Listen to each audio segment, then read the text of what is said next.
फर्जी तरीके से 5 लाख का लोन पास कराया, फिर उसे किसी अन्य खाते में डाला। बैंक कर्मियों द्वारा धोखाधड़ी का एक नया मामला सामने आया है, जो कि हैरान कर देने वाला है। सिस्टम को धोखा देकर कैसे किसी के नाम पर फर्जी लोन लिया जाता है और बाद में लोन की उसी रकम को किसी अन्य खाते में ट्रांसफर की ठगी कर जा सकती है। मिंटू कुमार पुत्र श्री शत्रुघ्न राय निवासी मदारीपुर की मुजफ्फरपुर बिहार 843-117 हरिया निवासी गांव अलियर मानसर गुड़गांव हरियाणा के साथ धोखाधड़ी का मामला हुआ। बताया कि मैंने अपने सैलरी बैंक खाता number 9230100289000394 Gurgaon sector 12 axis bank में खुला हुआ, जो कि दिनांक 5 जुलाई को फोन नंबर 9991362425 से मेरे फोन नंबर पर 7764954603 पर पूजा नाम की महिला का फोन किया, जो अपने आप को एक्सिस बैंक सेक्टर 12 की कर्मचारी बता रही थी। कहने लगी कि मिंटू, आपके कोई अनजान व्यक्ति फोन नंबर बदलने की कोशिश करा, इसलिए व्यक्ति आपके खाते में सारी राशि निकाल सकता है, इसलिए आप असल आधार कार्ड और पैन कार्ड लेकर बैंक जाकर अपना पुराना बैंक खाता ब्लॉक करके नया बैंक खाता खोल देंगे। इसके बाद 6 जुलाई को अपने अशर्त कागजात लेकर एक्सिस बैंक शाखा सेक्टर 12 पहुंचा।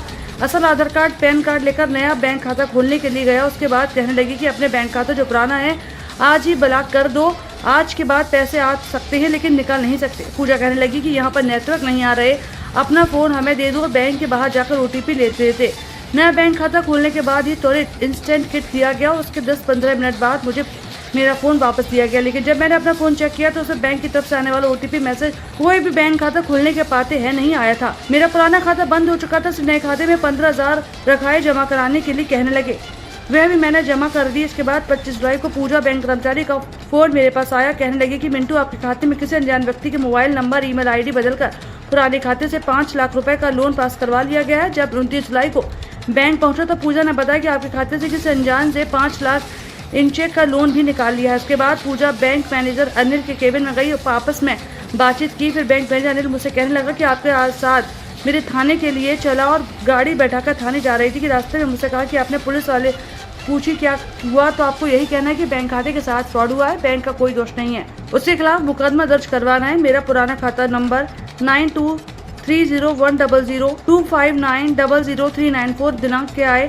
17 जुलाई को 4,82,272 रुपए लोन और उसी दिन रुपये को तुरंत उपयुक्त सभी दोषियों की मदद से निकाल दिया गया, जबकि मेरा बैंक खाता 6 जुलाई को ही बैंक द्वारा बंद कर दिया गया था। मिंटू जी किसी कॉन्ट्रैक्टर के माध्यम से मारुति मानेसर में काम करते हैं, जिनका की एक account sector 12A axis bank branch में था, जिसमें बैंक कर्मियों ने किसी अज्ञात के साथ मिलके इनके अकाउंट पे जो फोन नंबर और ईमेल ID थी वो चेंज करके 5 लाख रुपए का लोन अप्रूव किया और उस लोन अमाउंट को किसी और के अकाउंट में ट्रांसफर कर दिया, जिस पर इनको बाकायदा उन्होंने बैंक में बुलाकर इस फ्रॉड के बारे में बताया और ये कहा कि आपके अकाउंट पर किसी अज्ञात आदमी ने लोन अप्रूव करके फ्रॉड कर दिया है।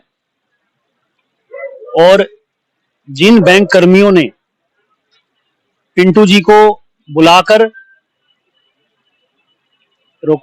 मिंटू जी एक निम्न परिवार से संबंध रखते हैं। मिंटू जी जैसे पता नहीं कितने लोग जो बाहर से काम करने यहाँ आते हैं और यहाँ के स्थानीय लोग भी हैं, जो कि रोज पता नहीं कितने साइबर फ्रॉडों के शिकार हो रहे हैं। इस तरह के साइबर फ्रॉड बढ़ते जा रहे हैं। बैंक कर्मी ही अज्ञात लोगों के साथ मिलकर इस तरह के अपराधों को अंजाम दे रहे हैं। इसलिए बैंक कर्मियों की रिक्रूटमेंट डिप्लॉयमेंट के संबंध में जो भी सिस्टम है उसको दुरुस्त करने की जरूरत है और RBI को भी इस तरह के बैंक ब्रांचों और इस तरह के कर्मियों के खिलाफ सख्त से सख्त कार्रवाई और सख्त से सख्त RBI से भी मेरी गुजारिश है कि रोज इस तरह के फ्रॉड साइबर फ्रॉड जो बढ़ते जा रहे हैं उन पर लगाम लगाने के लिए वो कोई इस तरह का सिस्टम स्थापित करें कि कोई भी व्यक्ति जिसकी मेहनत की कमाई या फिर अब उसके अकाउंट में जो राशि है या फिर इस तरह का जो अभी एक लोन फ्रॉड हमारे सामने आया, इस तरह की घटनाएं और आगे ज्यादा ना हो और इन पर पूर्ण रूप से अंकुश लगाया जा सके। और जिन बैंक कर्मियों ने मिंटू जी को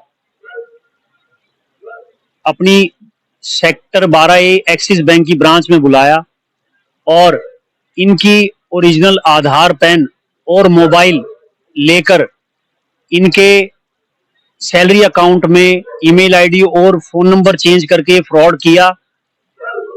उनका नाम मिंटू जी के अनुसार पूजा और अनिल कुमार है, जैसा कि हमें मिंटू जी ने बताया। इस संबंध में मिंटू जी ने एक शिकायत सीएम विंडो हरियाणा और एक शिकायत सीपी ऑफिस गुरुग्राम को दी है। अतः और कारण यही हुआ कि 5 जुलाई को कॉल गया मैम को, पूजा मैम के थ्रू एक्सिस बैंक से सेक्टर गुड़गांव, कौन सी जगह पे? सेक्टर 12 पे ये कॉल आया। और फिर उसके बाद बोली जो भैया ऐसे ऐसे की बात है, आप यहाँ आ जाओ, कोई दिक्कत हो रहा है।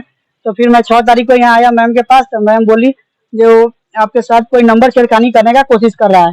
तो मैम बोली वो अकाउंट बंद कर देता हूँ और नया अकाउंट ओपन कर देता हूँ। तो मैंने बोला मैम उस अकाउंट को बंद कर दीजिए, उसको ब्लॉक नहीं कीजिए, और नया अकाउंट खोल रहे हैं तो अति कर दीजिए। फिर उसके बाद मैम ने बोली इसको ब्लॉक करना हो और ये इसको ब्लॉक करने के बाद इसमें पैसा डला सकता है, निकल नहीं सकता है। तो मैंने बोला ठीक है। और फिर मैम ने मैंने ओरिजिनल आधार कार्ड, पैन कार्ड दिया और फोन भी बोली कुछ देर के लिए, और उसमें नेटवर्क नहीं रहने के कारण वो इधर उधर घूमने लगी। ओटीपी गिराने के बहाने ओटीपी गिरा और तो पता नहीं मेरे फोन में नहीं रहा। फिर मेरे 5 लाख का फ्रॉड हुआ है सर। क्या आपके अकाउंट में 5 लाख रुपए आए थे और चले भी गए दूसरे अकाउंट पे। मेरे 5 लाख नहीं मिले मुझे। अब बैंक वाले क्या कर रहे हैं? 5 लाख का जो लोन हुआ है किसको भरना है? अब बैंक वाले कह रहे हैं बोलो आपको भरना पड़ेगा, और जबकि आपके पास पैसा आया ही नहीं। पैसा आया ही नहीं मेरे पास। हाँ 112 बुलाई थी, उन्होंने बोला FIR दर्ज करवाओ, फिर उसके बाद आगे कार्रवाई होगी। भाई आप देखेंगे कि रोज ना रोज अखबारों में पढ़ते हैं, सुर्खियों में रोज ना रोज कोई ना कोई साइबर फ्रॉड दिन पे दिन हो रहा है। कोई कॉल सेंटर घोटाला, कोई हर एक कई तरह के लोग, और ज्यादातर गरीब मध्यम वर्ग के लोग इस चीज का शिकार हो रहे हैं, क्योंकि उनको अनएजुकेटेड है, उनको इस बारे में पता नहीं है, और पढ़े लिखे आदमी इस चीज का फायदा उठाता है। इनका ये जिस प्रकार से इन्होंने अपनी पूरी घटना बताई, ऐसे अधिवक्ता इन्होंने मुझे सारा बताया, और उमेश जी मेरे सीनियर अधिवक्ता उनको बताया कि मेरे साथ उन्होंने 1 घंटा मेरा फोन लेके, अब उन्होंने इनके साथ पता नहीं क्या फोन लेके इनके ओटीपी के साथ क्या करा, क्या छेड़खानी करी इनके फोन के साथ, क्योंकि उनका एक बड़ा नेक्सस हो सकता है, रैकेट हो सकता है, जिस हिसाब से उन्होंने बैंकर ने अज्ञात व्यक्ति को इन्वॉल्व करके इनके साथ 5 लाख रुपए का ठगी का लोन इनके ऊपर थोप दिया, और बाद में कहते हैं कि इसको भरो। मैं यही कहना चाहूंगा, प्रशासन से मेरी यही गुहार है कि इस गरीब आदमी को, मिंटू को न्याय मिले, और जो बैंक कर्मी है उनके खिलाफ सख्त कानूनी कार्रवाई हो।